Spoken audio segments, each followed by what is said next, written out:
Every day, I wake up knowing that the more people I try to save, the more enemies I will make. And it's just a matter of time before I face those with more power than I can overcome.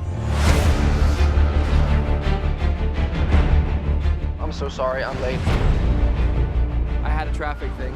Did your traffic jam have anything to do with being, I don't know, shot at by machine guns? Yeah. Oh, that was implied. I was implying that. Peter Parker, Harry Osborn. You're gonna want to see this. Oscorp. Get you Under surveillance. Why? Isn't that the question of the day? There's something you're not telling me, Aunt May. I once told you that secrets have a cost. The truth does too. My name is Richard Parker. I have discovered what Oscorp was going to use my research for. I have a responsibility to protect the world from what I know they're capable of. What is all this? The future.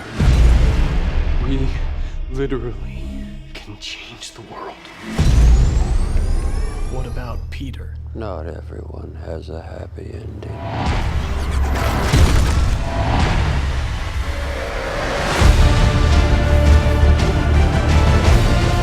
This is bigger than you, Peter. I made a choice. This is my path. Soon, everyone in the city will know how it feels to live in a world